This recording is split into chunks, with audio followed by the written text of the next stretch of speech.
champion here against Danny Jessup, who last year he was the first person out. This year he got in pretty early, and he's making the most of it. He's in the quarterfinals. Yeah, great run for him and Jim Davis, his friend, who he has traveled to a lot of these events over the course of the year. You know, they went to Dallas together earlier on, trying to get some points. Both paid off with season championship invites to the Players' Championship. That's fun. They've gotten stuck in airports together. I remember them getting stuck in Houston for an extra night, but they've done what it takes to get to this tournament, and it's been worth it. You see these players shake hands. We'll be underway here in just a moment as Nelson is on 6 cards. He'll start things off for the Mystic Monastery. To Jessup, he has a shambling event.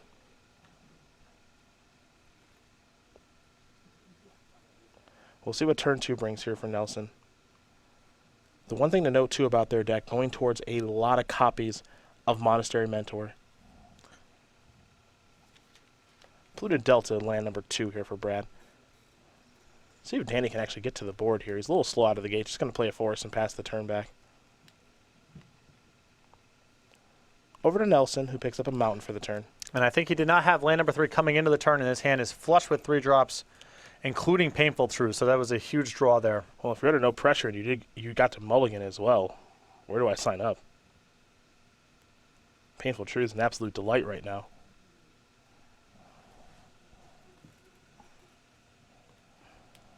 He's going to go with the Monastery Mentor, however, and simply pass the turn back.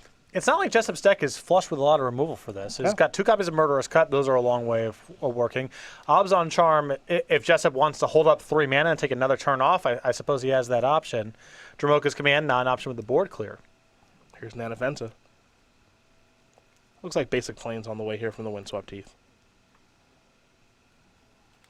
And now we'll head back Nelson's way, as he'll get to untap with the Monastery Mentor. Such a powerful card if it gets to live. It's even made its way into Legacy. I think even Vintage play a little bit. Pretty good with Moxes. Yeah, seen worse cards. Time Walk. Really good with Time Walk. Yeah, a bunch of other nonsense. Many creatures are, but that one. Let's see which route Nelson wants to go now. Does have a copy of Roast in hand. Looks like he will cast Roast, get Anafenza off the battlefield, make a Monk, come across here for 3. Nelson, I believe, has both main deck copies of Roast in hand and Painful Truths as the leftovers, which is about a perfect set of cards right now. He's going to be able to roast the next play and gas back up with Painful Truths. If he draws a land next turn, he can do both.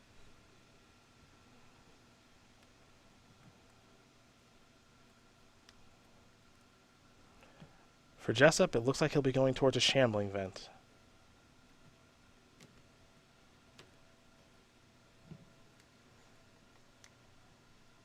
Looks like Murderous Cut going to be cast to get Mentor off the table. Much better for Jessup to have a removal spell this turn for the Mentor rather than a creature. I think if he cast a creature this turn allowing Brad to roast, he would fall way too far behind. But still a very good opening here for Nelson. On the upkeep here for Brad, he'll sacrifice a Flooded Strand. 2 basics on the battlefield, so battle lands will enter the battlefield untapped moving forward.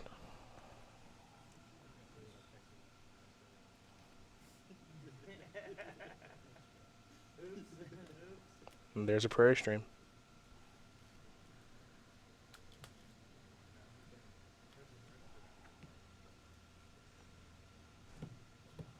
We're going to head back Nelson's way now. Looks like Crackling Doom may have been the draw. And the truths are rather painful. Nelson will fall down to 15, but 3 cards on the way. And of course we'll trigger the Prowess there on the Monk token as well. Polluted Delta, in for 2. Jessup's going to fall down to 14. Going to head back Danny Jessup's way now. He'll draw a card, picked up a copy of Abzan Charm. Has a Siege Rhino in hand, couple of lands over there as well.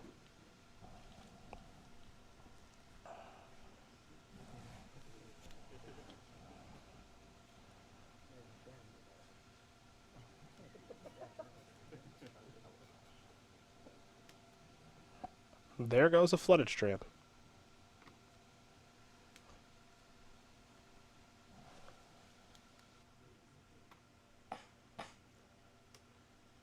And a Canopy Vista, the weapon of choice here for Jessup. Mana does not appear to be an issue for Danny this game.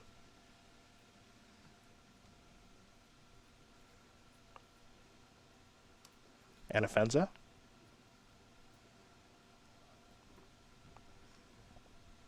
And the way he's playing right now, representing a card like Dromoka's Command at this stage. Has Siege Rhino in hand, elected not to play that turn. The 2-mana is a bit suspicious. I believe Nelson is armed with a Crackling Doom, however, so he has a workaround if he cares about Dromoka's Command. This deck always seems to have a workaround, doesn't it? The removal spells are pretty flexible. Good against big stuff, good against small stuff. And Nelson will draw a card.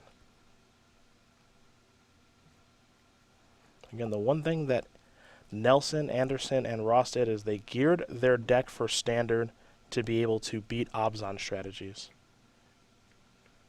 They wanted to be able to crush mid-range decks. And it looks like they've built a deck that's able to do that. Let's build a bit lighter on the Kolagon's Command, Ojutai's Command side of things. I think they're prioritizing just being able to win brawls against large creatures. Here's Crackling Doom. What's scary for these three players, and the player they're hoping that Jonathan Borowski beats, is Jim Davis. Yes. They don't want anything to do with that. It's not like Brad has no game in the event that he runs into Jim, but if Brad knew that Jim was going to have this deck, I think his sideboard would look quite a bit different. I do too. Here's Dromoka's Command. Going to take care of that Monk token. Now Anafenza will bite the dust. A Plains. The follow-up. That's a Soulfire Grandmaster. So back to Danny Jessup will go.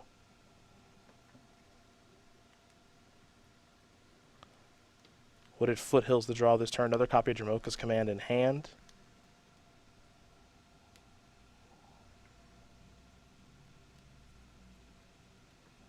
Jessup will play the Foothills. Looks like we might be going to Rhino territory here. And we are. 2 mana up and another copy of Dromoka's Command in hand. Mm-hmm. Remember that deck lists are public throughout this entire tournament. Brad knows that Danny's only got the 2 copies. It's possible this turn we're going to see something like activate Soulfire Grandmaster and cast Roast. He may be willing to risk it, and that could be the tempo swing that Danny needs to get back into this thing.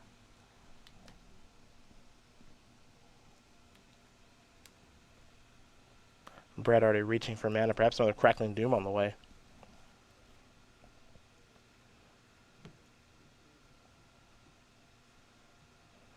It looks like Nelson's got a little something to think about here.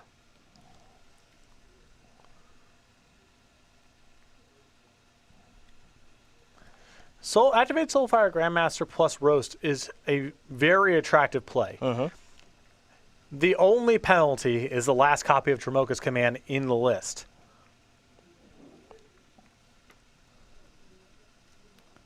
Monastery Mentor.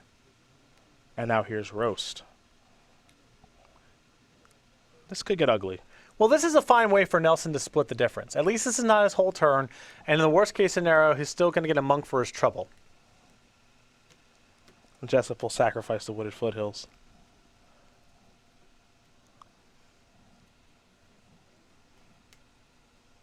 Gonna go with the Canopy Vista. That will enter the battlefield untapped, given the 2 basics out there. The only reason that Brad would make this play, I think, in lieu of just rebuying Roast and casting it, is out of respect for the last Dromoka's Command.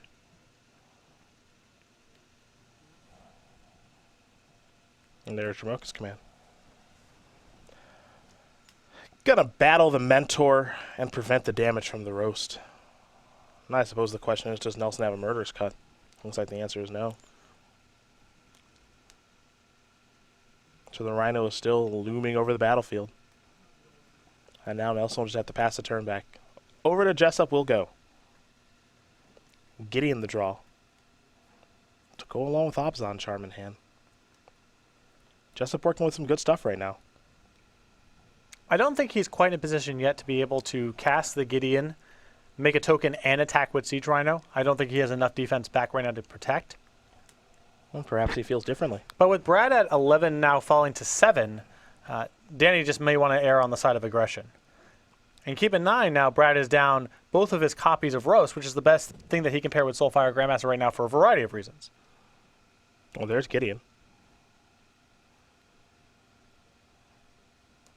A Knight Ally and a passing of the turn. Nelson going to very quickly untap. Time for him to take a draw. And can he get himself out of this trouble? One of the things about this build of Jeskai Black and the builds that Todd Anderson has played for a while, no access to Mantis Rider, which means they're a little bit softer against Planeswalkers and Gideon in specific.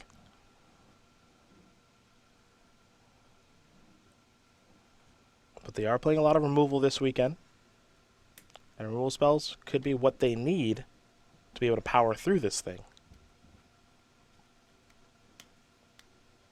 Brad's going to be loath to take another hit here from the Siege Rhino, but I think the priority for this turn is probably to expend the resources to clear out Gideon and the token if possible. You might take another hit from Rhino on the way back, but hopefully with some Soulfire Grandmaster triggers, you can pull yourself up with a little bit of life gain, give yourself some cushion to work with. Brad also has Painful Truths in hand, so the question is, can he gain enough life and stabilize the board enough to be able to draw 3 more cards? Kolagon's command. Shoot that and make you discard. That's a heck of a turn. Gain 2 life.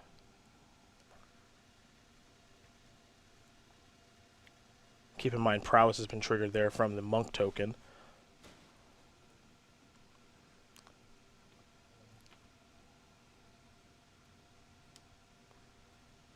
Brad now has a clean shot at Gideon. The only question is he going to follow up with Painful Truths this turn? That's the big question for me, too. The attack is going to bring him up to 11. He's going to gain 2 off the Soulfire Grandmaster. The Painful Truths will knock him down to 8, though I suppose he could underpay for it if he just wanted to draw 2 and lose 2. I actually don't think that's out of the question. Of course you want your 3 cards, but his life total is just on the edge of somewhere where I would be a little scared. By the same token, Jessup is empty-handed. If Brad finds some sort of red spell to pair with Soulfire Grandmaster, suddenly he gets it all back and then some. He does have Fiery Impulse in hand now. And there's a Pluto Delta. That's pretty good. Here come the beatdowns. Gideon down. Brad will gain some life. Impulse on Shambling Vent is huge here if Danny does fire that up. How many Smoldering Marshes? 2. Yeah, of course. Perfect number.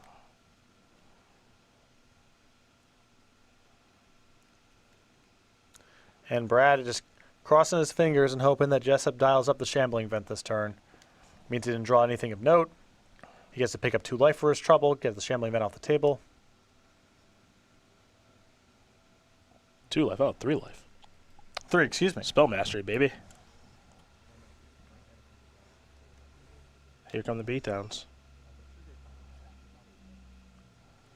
And given, again, access to each other's deck list, Jamoka's command, don't have to worry about only 2. And Jessup has used them both. The other side of this, though, is Nelson may want to take this hit this turn to set himself in a position to Fiery Impulse, buy it back, and Fiery Impulse a second time to get rid of the Siege Rhino. So even excluding Jamoka's command, this is not a straightforward play.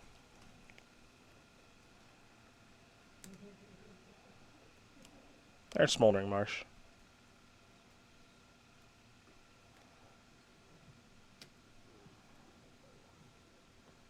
And there is the Impulse.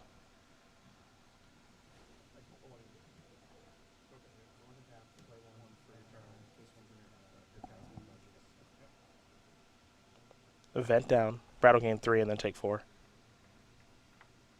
The follow-up, Silk Wrap.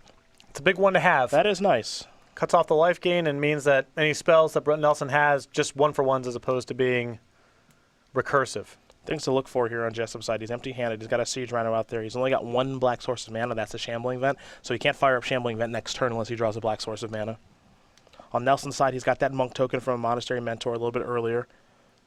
7 lands on the battlefield. Colors do not appear to be an issue here for his Jeskai Black deck.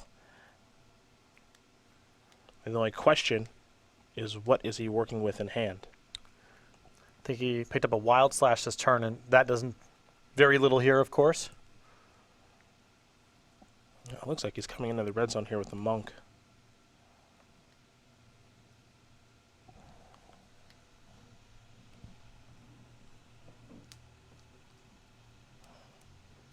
Oh, what is this? Maybe a full-price Murderous Cut? Yeah. That'll play here. Yes, it will. That'll also trigger Prowess on the Monk. So over to Jessup, you go empty-handed. That'll play 2. That's a big one. Yeah. There's a Gideon ally Zendikar. It'll bring a Knight ally along with it.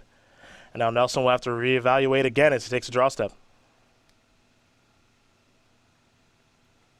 If he has Crackling Doom, life is good. I think he is on Wild Slash and 2 lands, which does not allow him to get to Gideon. Mm-hmm.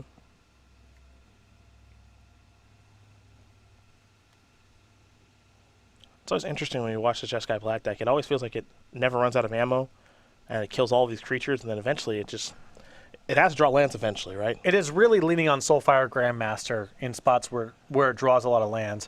And because there's so many draw 3s and no selection in the deck, and the deck has to play a lot of lands to begin with, when the game goes on, it's likely to look like it's flooding out if it doesn't have Soulfire Grandmaster.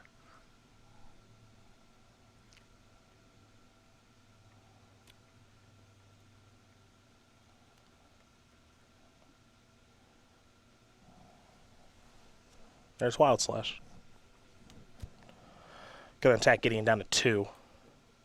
Mystic Monastery past the turn back. Now Jessup draws a black source of mana. This game likely ends. Fire up the Shambling Vent. Let's see what he does draw. Gideon up to 3. Battle zones. Nelson down to 1. Okay. Siege Rhino off the top, and Danny Jessup's going to win game number 1 here over Brad Nelson. Obzon aggro up a game here over Jeskai Black. That's not a straightforward attack there, because if Nelson has Crackling Doom, it looks really bad. But Jessup with a Siege Rhino off the top, that gives him some insurance if that happens to be the last card in hand. Nelson just on lands. There you go. At that stage of the game, I don't see Danny playing around Crackling Doom, simply because if Brad had Crackling Doom, he'd Doom, kill the token, deal 2 damage to the Gideon, and then finish the Gideon off with the Monk. So I think for Danny, he'll take a look at what he could possibly have, and then I think the attack is relatively straightforward. I don't think he's left without much of an option. It's too attractive of an attack, and even in the worst case scenario, Siege Rhino's left over in hand, which gives you a good way to rebuild. We'll take a look at the sideboards here for both players. We are going to go over to Brad first with his Dispel Kolaghan's Command. 3 negates, 2 up, Nixilus Reignited, a Duress, another copy of Painful Truce, 3 Radiant Flames, 2 Roast, and a Ruinous Path. They weren't kidding. They're trying to beat these mid-range decks. So Ruinous Path and 2 copies of Roast alongside the 2 copies of Nixilus seem great to me. Danny's got enough spells in the deck where things like Duress and Negate are somewhat attractive options, but it's easy to go a little overboard in that kind of stuff since most of Jessup's deck is creatures. For Danny's side, a Wingmate Rock, a Silk Wrap, 2 Surges of the Righteousness, 2 Ultimate Price, 3 Duress, a Painful Truce, 3 Self-Inflicted Wound, 2 Transgress the Mind. So I would want some amount of the Silk Wrap Ultimate Price type of stuff as the answers to Jace, Monastery Mentor, and Soulfire Grandmaster. The 3 copies of Duress are excellent in this matchup as well. And with Brad not having anything in the way of sweepers available to him, I would not be surprised to see the 3rd copy of Wingmate Rock come in as well. Well, those are the options available there for both players. And as I do sideboard, it'll be Brad Nelson on the play, back against the wall for what feels like the first time this weekend. Well, it's definitely the first elimination round he's played. Yeah. Because he's cruised through the group play stages, and he just has not been tested a whole lot over the course of this tournament. Well, we will now talk about the regional championships here with Star City Games, where we have this fantastic playmat and a whole bunch of details to tell you about. Go.starcitygames.com/regionals for more information. We just posted the venue, so you can find the regional championship closest to you. It's going to be on February 6, 2016. The format will be modern. And this playmat and token, free registration for the first 200 players to sign up for their particular regional championships. Now remember, with the structure change to the SCG Tour for next year, it's very important that you do play in regionals if you're looking to get to the Players' Championship like the 16 players have this weekend, because the place where you can get SCG points are, of course, our Opens, our Classics, and then at regionals. That is it. So first place at the regionals will get you 15 SCG points, so on and so forth. And as Patrick did mention, we did have all of our locations announced this weekend. So make sure you go over to go.starcitygames.com/regionals, find the location closest to you, and plant your flag February 6th, 2016 at our regional championships. Brad Nelson, Danny Jessup. For Brad Nelson, our defending champion at the Players' Championship, won the $20,000 in the big old trophy last year, looking to do so again, and so far he's made it look pretty easy, though down a game right now. You can have a great performance. You can be undefeated through the group play, and it could end this abruptly. It almost felt like just a guarantee that we were going to see Brad in the top 4 and beyond. It felt that way, right? And already one bad draw, one tough match away from being eliminated. 29 years old, currently living in Roanoke, Virginia, of course, from North Dakota originally. The 2014 Players Champion is how he did qualify 8 Open Series top 8s, 1 win, 2 Invitational top 8s, with a win in Indianapolis a couple of years ago. 99 Open Series points this year. We didn't see a lot of him on the Open Series because, well, he's the defending champion. He just gets to play in this thing again. Didn't even bother to attend the Invitational in Las Vegas last weekend. Wanted to focus his efforts on testing for the Players' Championship, and he's been well rewarded thus far, though, again, just a game away in this match from being eliminated. Yeah, as far as preparation goes, it's hard to say who the most prepared player in the field is, but it seemed like through Legacy and Modern, he has nailed it with deck choice. Well, the format has been, for the Players' Championship at least, has been solved for a while. Setting aside the Commander product and how that could potentially influence Legacy, we've known what the format is going to be for all the legal cards for a while now. So Brad has been working over the course of several weeks planning for all 3 of these formats. Death and Taxes in Legacy, Abzan in Modern, and Jeskai Black here in Standard. A little bit of a different Jeskai Black build, but kind of taking advice from Todd Anderson on the best way to build this deck, along with Michael Majors as well. Update for you guys in our backup match. If we have time to jump that way, of course we will, but Jim Davis, Jonathan Morowski going to game number 3. Not a surprise there. I was expecting that one to go the full 3. I think play draw is significant enough in that matchup that I would be surprised if anyone 2-0'd the other. Jessup will take a mulligan here, see if he can find a better hand. For Nelson and Jessup, their first time playing against each other. We, of course, have the stats for every player, and if they have played against each other, and Nelson's record against the Players' Championship field, 9-8-1 overall, with a 65% win percentage this year on the Open Series. For Danny Jessup, 9-10 against the field. Looks like Danny's going to keep this opening and going to scry the top card to the bottom. We're underway here in game number 2. Nelson will start things off with a Mystic Monastery. Flooded Strand, the first draw step here for Jessup.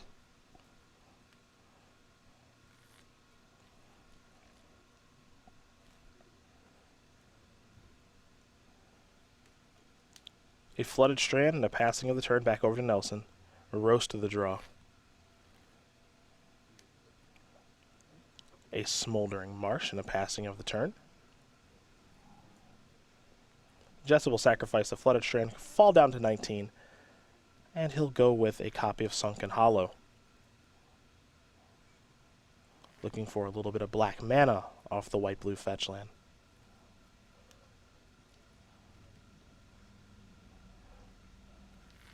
We'll see if Abzan Aggro can stand up to all these removal spells yet again. Jessup was able to fight through it that last game. Nelson's hand looks very removal heavy again, though I believe light on card advantage. I don't see a copy of Painful Truths or Treasure Cruise hanging out in that hand. And Duress here in Jessup's hand. See if he might want to lead off that way.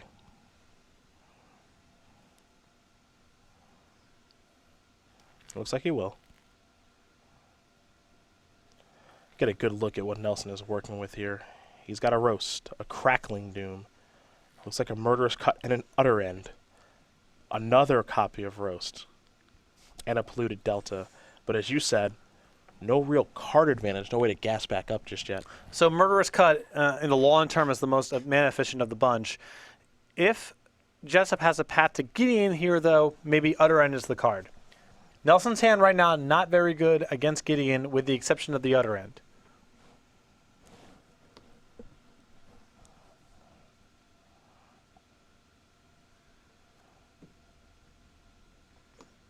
The rest of the removal just strikes me as too redundant to really attack. Cut if your hand's all creatures, and utter end if you have a planeswalker. Let's take an utter end.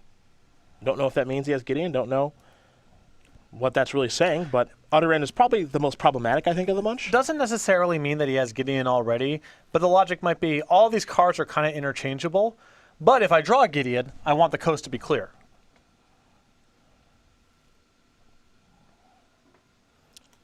Flood Strand the land.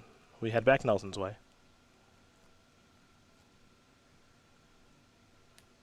Gonna sacrifice a polluted delta.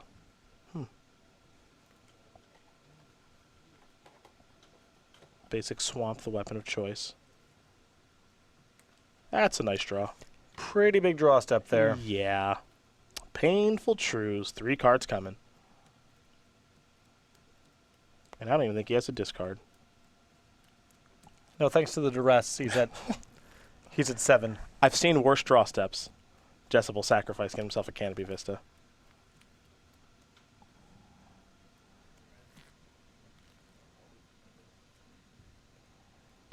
See what Danny can put together for his 3rd turn.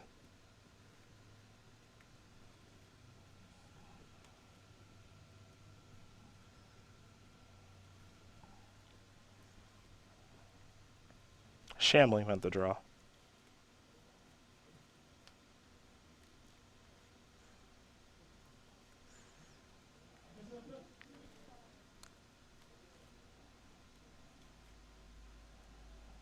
It's possible if Jessup is making the choice here between Obzon Charm and Mana Fenza, he just has to cast the Obzon Charm. I don't know if there's a lot to be gained by just putting a creature on the battlefield right now when Nelson is flush with so much removal. And you know it. You've seen his hand from duress. You know he's got roast over there, among many other things.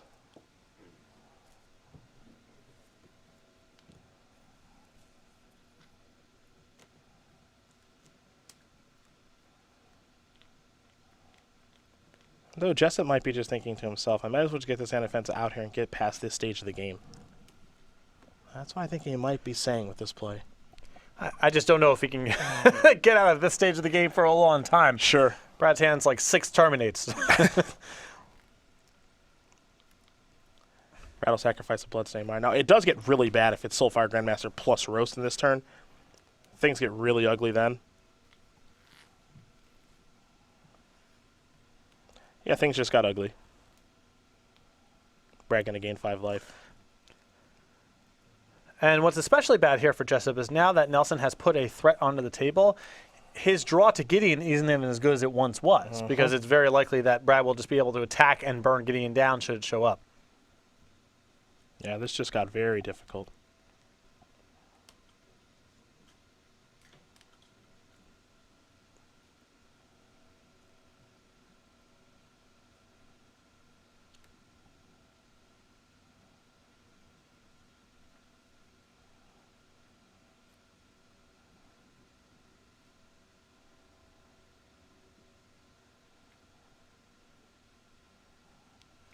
Jessup with an Obzon Charm to draw some cards, play a land, pass the turn back. Nelson, he'll sacrifice the Polluted Delta, fall down to 19, get himself a Prairie Stream. We'll see what comes next here for the defending players champion.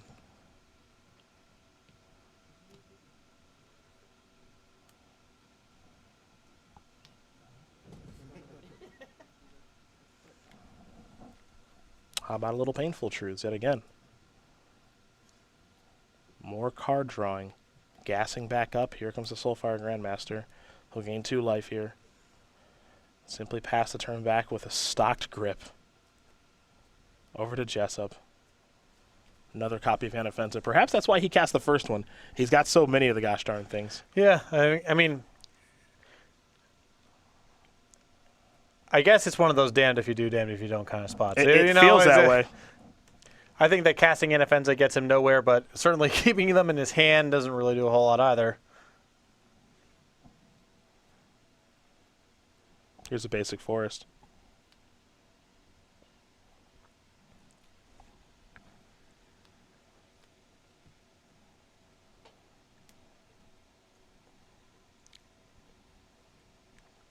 Might be time for Anafenza now, with access to Jamoka's command. He's going to go with a Den Protector. This is some way of him trying to play the resource attrition battle.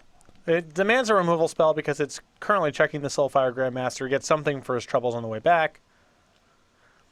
Unfortunately, Brad is outclassing him by such an extent on that access that I still think it's a losing battle, but it's the best thing he can do with his hand right now.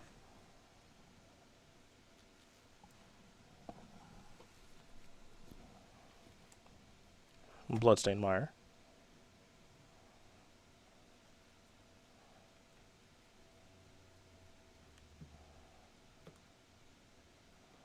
And Nelson's going to sacrifice that, fall down to 17. See what lands on the way here. It'll be a Smoldering Marsh.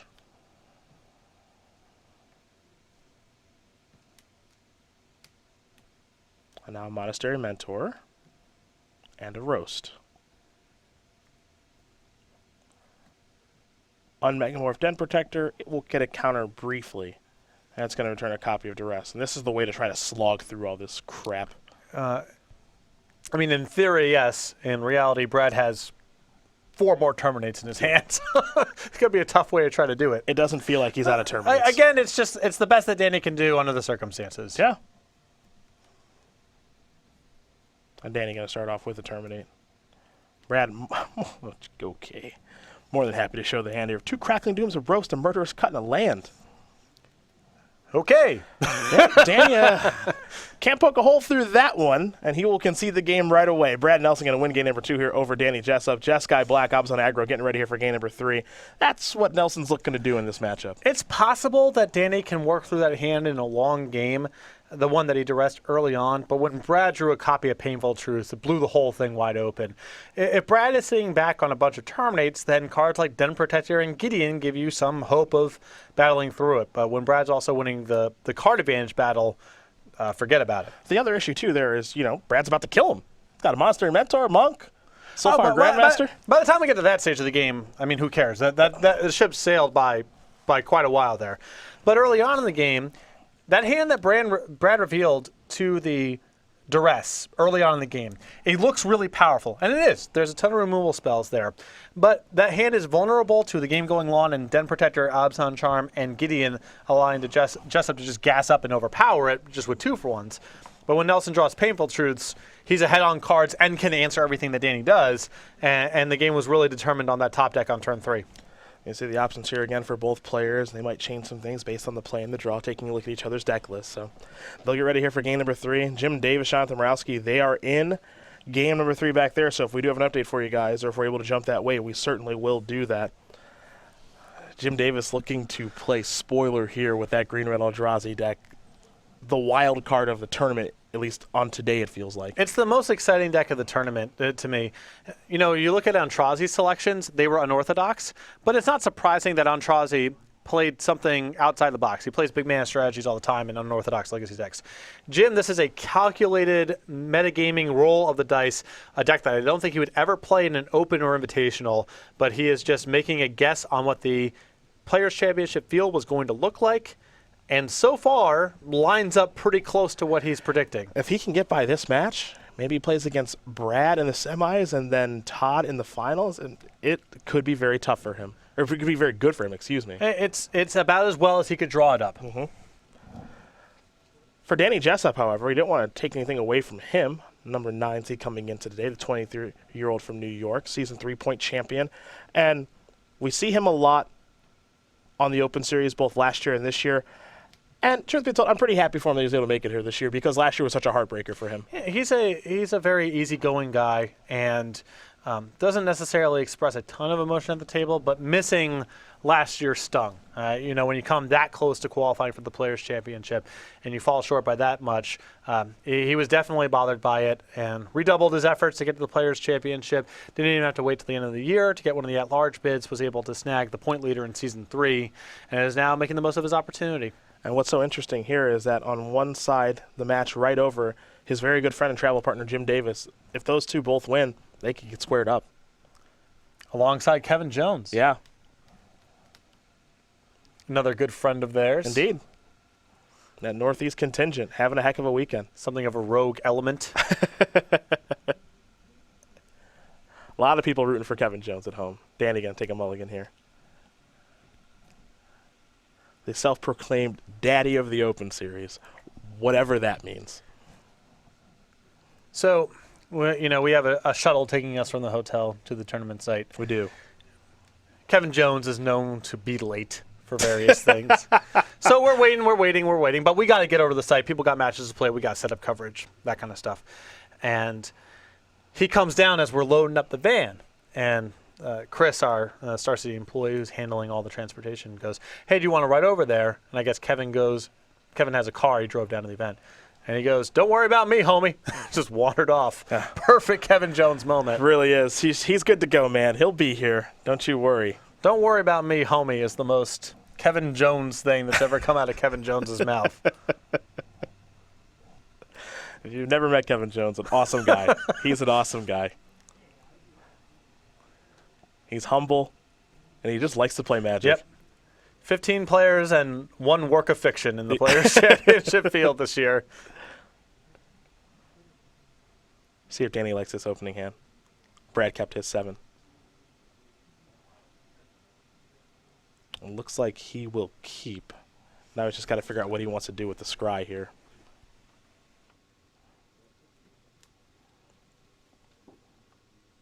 Looks like that card will go to the bottom. Game number 3 about to be underway. It's a Sunken Hollow and a passing of the turn. For Nelson, a Mystic Monastery. He'll kick it back over to Jessup. Flooded Strand the draw here for Jessup.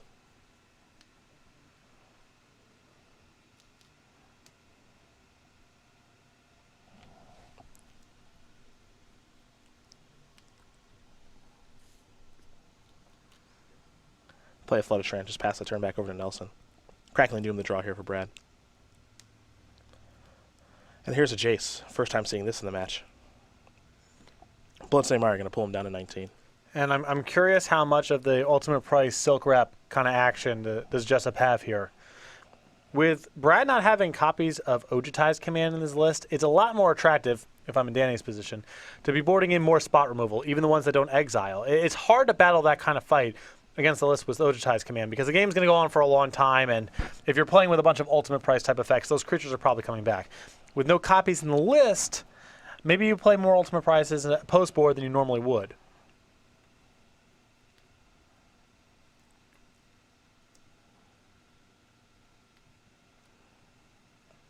Gonna head back Danny Jessup's way now. Murderous Cut the draw. That answers that question, doesn't it? Here's Anafenza, however. It's especially important for Jessup to be able to answer Jace on time because Nelson has boarded into so many removal spells that if Jace flips, it's guaranteed to be, at the minimum, one more removal spell. Mm-hmm. And since Nelson's game plan in the matchup seems to be just exhaust all of Jessup's threats, it's very bad for Jessup to allow Jace to flip. Yeah, I think the thought process for Brad in the matchup is you'll draw lands eventually. Yep, eventually you'll flood out. Yep. I can kill everything that you do. And your removal is pretty limited as well for my Soulfire Grandmasters, and I can just keep this train rolling. It didn't work in Game 1. It did work in Game 2, however. Another path Nelson can take in the matchup is just trade, Monastery Mentor, and play a spell or two in one turn. Even if Jessup can immediately answer it, there's the leftovers in play, and Nelson can ride those to victory.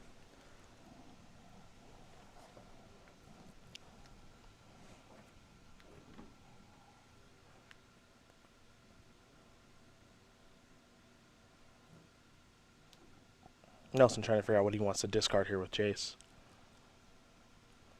Be shocked if he didn't have an answer there for Anafenza. I think he's just trying to figure out how he wants to sequence his turns, and you can actually see Crackling Doom in his hand.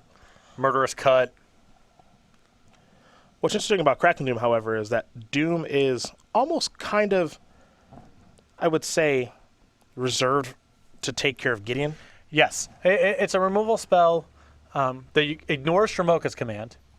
If those are still in the deck, maybe they're not. But it still is insurance against Shramoka's command being left up, and it's a smooth answer to Gideon.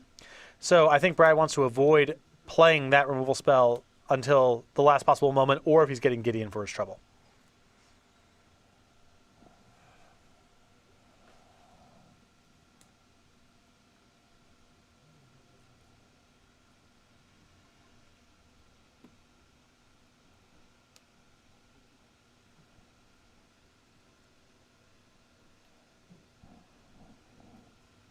Flooded Strand going to be sacrificed here by Brad.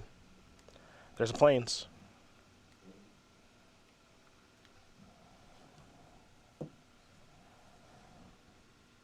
And now, Soulfire Grandmaster. Interesting play.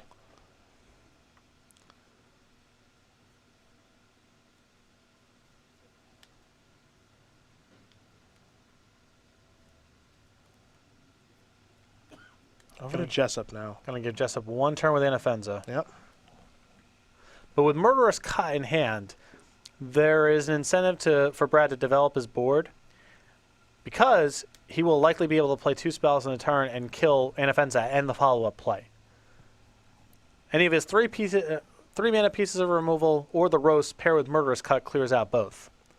So he takes a turn off of sorts. He is going to get hit by Anafenza here. But it makes the follow-up turns a lot more smooth. There's the attack for 4.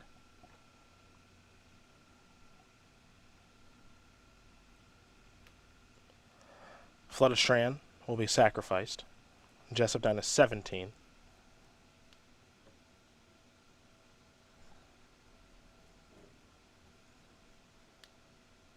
Takes a lot of discipline on the other side of the table to be willing to take the Anafenza hit. But Brad knows it's about mana efficiency right now, and if a follow-up here is Siege Rhino, Brad gets paid off big time. Because his next turn will be kill both of your threats and flip Jace if he wants it. There's the Rhino.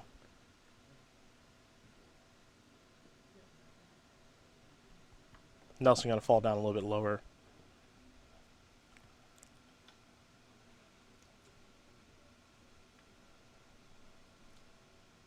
Well, let's see what Brad can put together here now.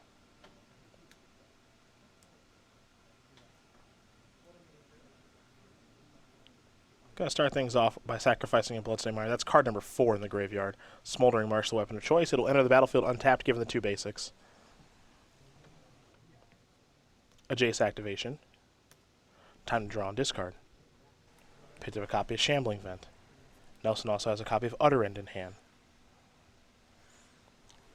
Utter End, another card that is reserved for Gideon, and means that Brad can be a lot more aggressive using the Crackling Doom this turn alongside the Murderous Cut to clear out both creatures if he wants to. There is Crackling Doom.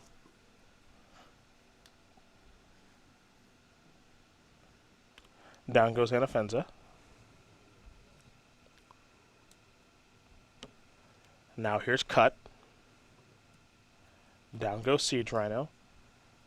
Come on in. Soulfire Grandmaster. Up goes Jace. It's a beautiful turn.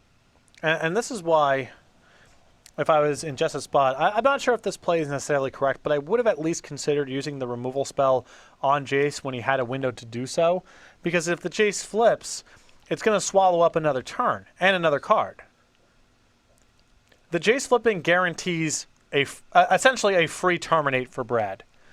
And when Jessup's deck is, at its core, a bunch of 3 and 4 mana creatures, I don't know if he can afford that sort of tempo and card advantage loss. Painful Truths here from Danny Jessup. 3 cards on the way. And now all he can do is pass the turn back. Not good to take that kind of turn off here either.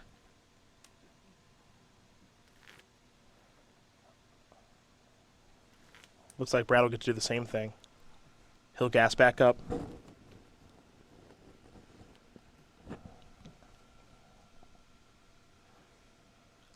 This is quite the card. It's pretty silly.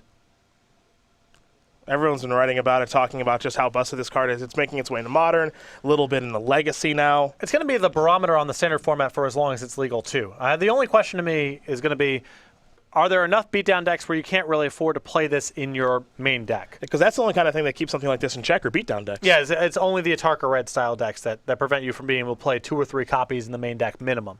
Here's Siege Rhino. Along with the Shambling Vent.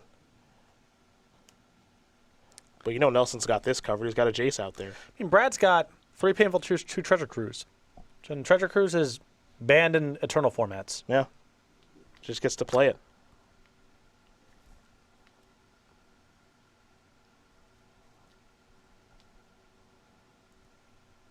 There's Prairie Stream. He'll tick down Jace.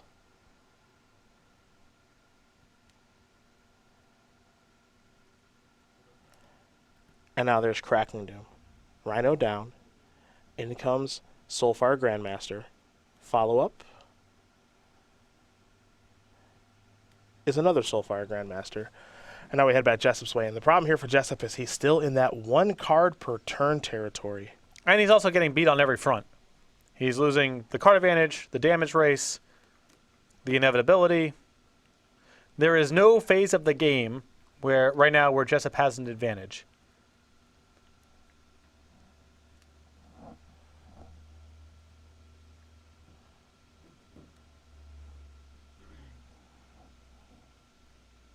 Also, Brad has flashback ancestral recall in his graveyard. You know, At a cost. At a cost. should things slow down, Yeah.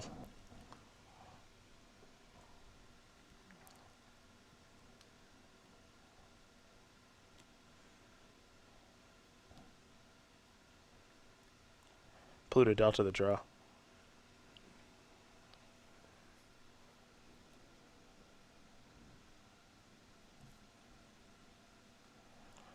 Brad going to analyze the board here. Gideon has finally shown up. I think he might even have his Ruinous Path in his hand.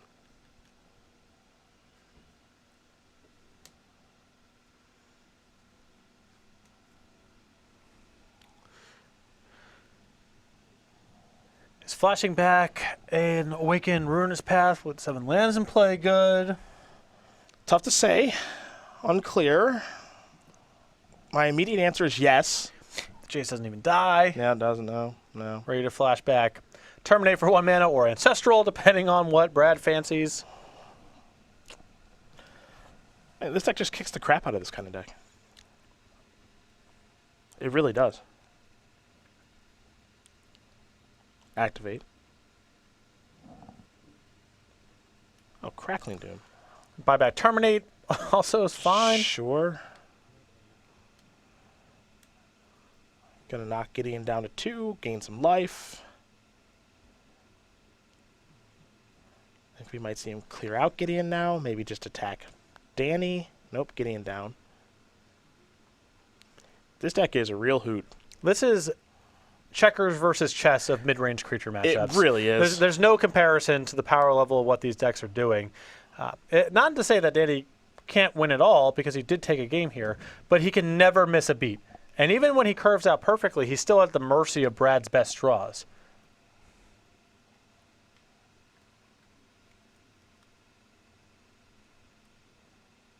Ah, Duress. Ruinous Path, Utter End, Crackling Doom Island. Pick a card, any card. That's an appropriate response. I think Danny is starting to sense the end of the road here. Yeah. This is just a lot to overcome. And you really put it best. If anything goes really wrong, this gas back up with Painful Truths. That's terrifying. I mean, as long as Ruinous Path is in Brad's hand, it's almost like Jessup's creatures aren't even really castable.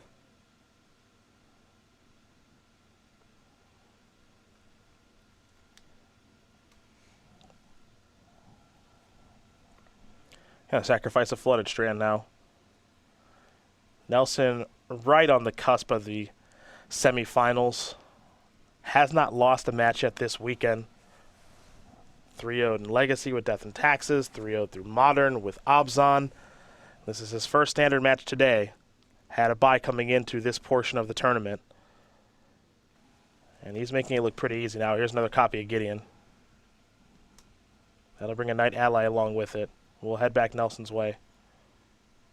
One of his specialties is metagaming, and he's pegged it this weekend. The only real fear that I see for Brad, I mean, you can always lose a match of Magic. Of course you can. But the real fear there is going on the other match right now. Yeah. So what's going on? Because if Jim Davis gets out of there, that's a sweat for Brad. Yes, it is. Jonathan Morowski, no slouch himself, but he's playing Obs on aggro. And Brad is beating up on this deck right now. And if I'm Jonathan, I'm really hoping that Danny can somehow get out of this.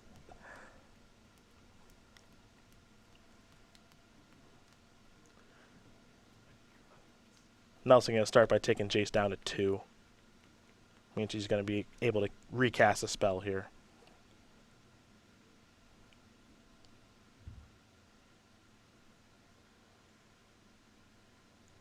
Crack and Doom again. Redirect over to Gideon. This forces Jessup to have another copy of Murderous Cut in this instance. Or we could just see Nelson fire up Shambling Vent, truthfully. That's a little bit safer. Make sure to kill Gideon here. Gideon down. Please confirm Brad exiled the Crackling Doom in the flashback.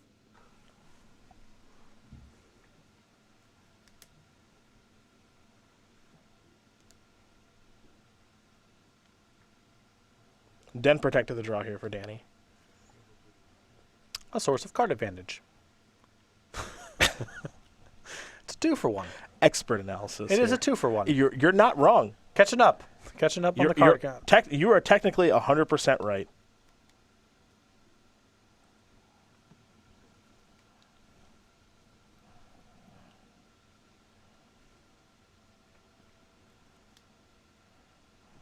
And Jessup going to try to slog on.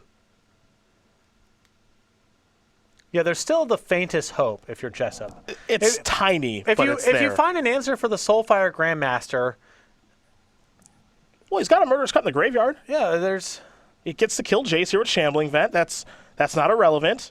He's got a cut in the graveyard that he can get back with Den Protector, do that all in one turn to kill the Grandmaster, and then maybe something can happen.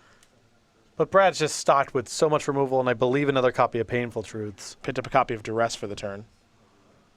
Might want to see what's going on over there.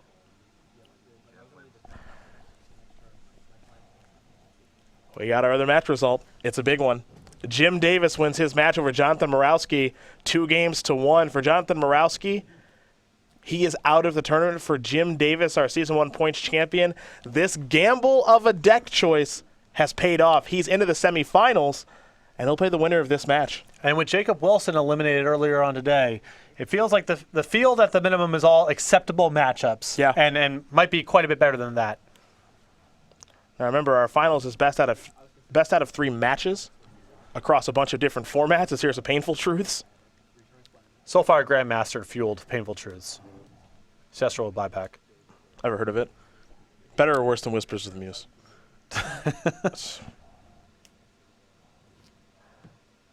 Brad will play a Mountain, pass the turn back. Wingmate Rock. Another source, 2-for-1. Another source of card advantage. Another 2-for-1. It might look like 1 card, but most of the time, it's 2. 2. Yeah. Trigger a raid, you get a 3/4 flyer, which is It's pretty big. pretty big. Den Protector going to go face down. This is the squeeze that this deck puts you in. I've been watching it for a while now. If you leave in too much creature removal, you get buried by Painful Truths and removal spells, and Treasure Cruise and Ojutai's command and Kolaghan's command. If you don't have enough creature removal, and any of the creatures stick, they're good enough to win the game by themselves as well. So threading the needle, while also applying enough pressure to shorten the length of the game, because this deck is so powerful when the game progresses, you cannot miss a beat on anything. And this game, Jessup was not able to kill the Jace in time, and that was too much. It's funny, the 3 creatures in this deck, Jace, Soulfire Grandmaster, and Monster Mentor, they're basically Planeswalkers. Yep. All of them, I understand that Jace transforms into a Planeswalker, but they're basically all Planeswalkers. They're not just like, Tarmogoyf, which is just a 2-mana, like 7, 8, or whatever. Soulfire Grandmaster, every part of this card is relevant. The lifelink, the ability to do what it's doing, the fact that it costs 2 mana, it's all relevant. The creatures in Brad's deck, as you mentioned, they're pretty close to Planeswalkers. The creatures in Danny's deck, for the most part, are just numbers. And Brad's deck is pretty good at invalidating numbers. Yeah. It looks like Danny's going to try to return Painful Truths here with his Den Protector. But he's even at a spot now where he's got to be concerned about his own life total. Yep. But I think Painful Truths is the best route. There's no way that he can win with the resources that he has in his hand. And all the cards in his graveyard besides this are a dead end as well. So Now, I believe that Murderous Cut should go back to Brad's hand. I think he activated Soulfire Grandmaster to do that, so we'll make sure that that's actually technically correct. We'll ask our table spotter there.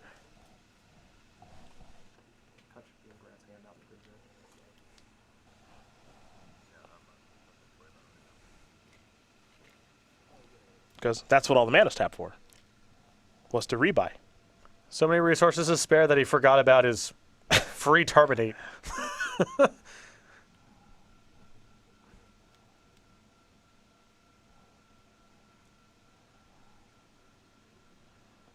There's Painful Truths. Jessup's going to fall even lower down to 4, looking for some help. 1 is a Shambling Vent. 2 is a Dromoka's Command. 3 is a Warden of the First Tree. I don't even know if he has a land that enters the battlefield untapped for a Siege Rhino. I also don't think he can cast Warden and Dramoka's Command in the same turn.